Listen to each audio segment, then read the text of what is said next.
Battle of the Gulf of St. Lawrence is an event that happened between essentially 1942 and 1944. It occurred because the Germans had sent over some submarines, the U-boats, to disturb the supply lines. So North America is supplying the Allied forces in all kinds of things, and a lot of these supplies are leaving from ports such as Montreal, Quebec City, and using the St. Lawrence and the Gulf of St. Lawrence. Here we're standing in Cap Bon-Ami, and this is not very far from Cap des Rosiers. These are places where fishermen saw some submarines in action, either when they were lifting their nets for bait that morning or when they were actually fishing during the day. And the poor fishermen would be sometimes caught between a rock and a hard place, witnessing some very traumatic events, fishing survivors from the water, plucking them from the water, bringing them back to shore to safety. Lighthouse keepers would be also involved in relaying information that they had either seen or heard from fishermen, relaying that to local authorities so that they could act also.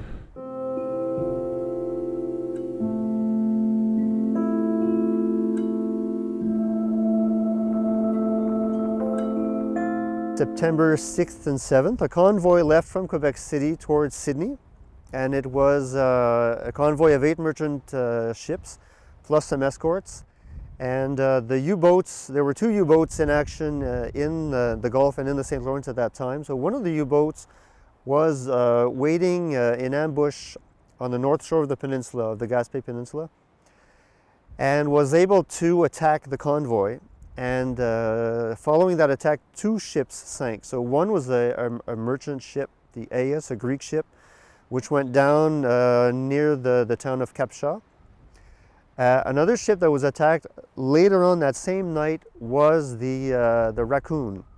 The Raccoon was actually a refurbished yacht. Nobody saw the Raccoon go down, and the Raccoon wreckage was never found again, which remains a bit of a mystery as to the actual events that went down that night, but no survivors were found.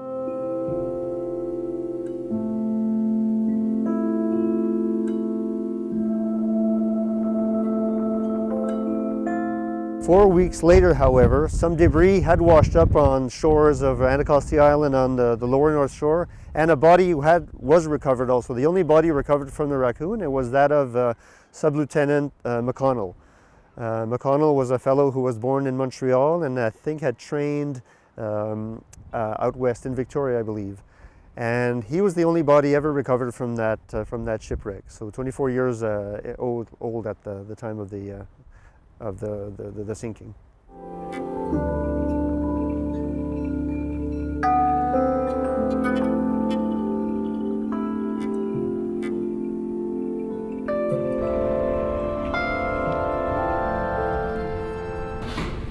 Yeah, we haven't scanned his file yet, but his file is in this building.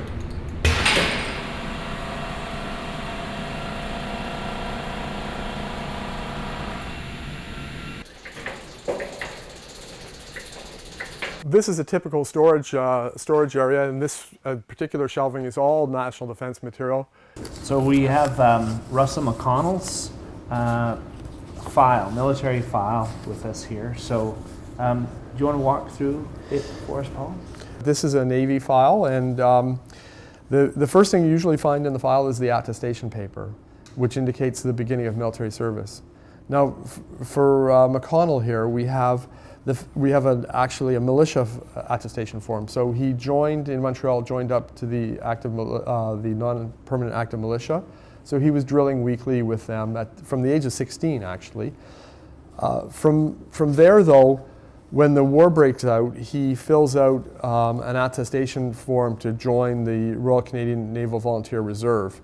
But then in 12 May, he's posted to Royal Roads in Victoria to Esquimalt. So that was, of course, was the officer training facility during the Second World War.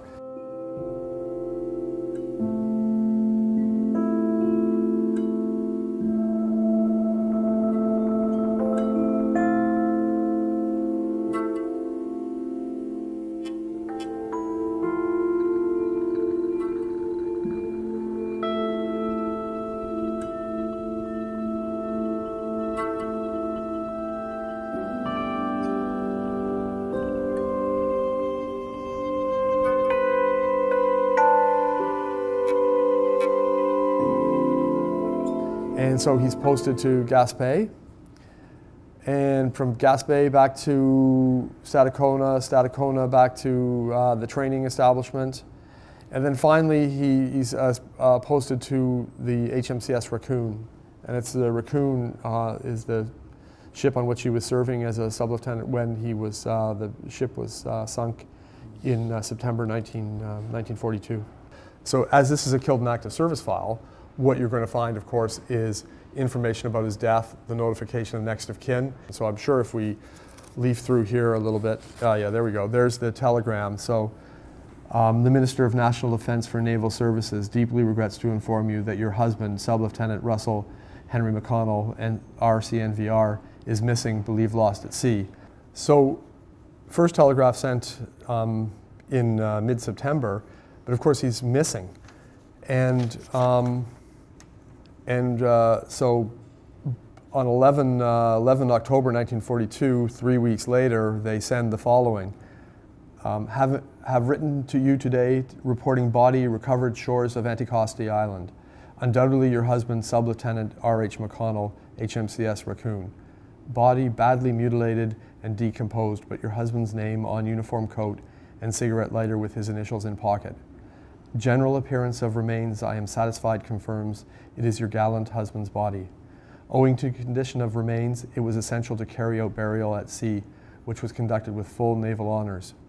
Your friend, Reverend Captain Perkins, who was on board, conducted ceremony, and he is writing you with full particulars and sending you copies of photographs of service at sea. Most bodies of most men in the Royal Canadian Navy who were lost at sea, their bodies were never recovered. So she was lucky to have lucky in the sense that she found out eventually his body was recovered. Mm-hmm. But must have been quite a shock to receive that telegram. Indeed.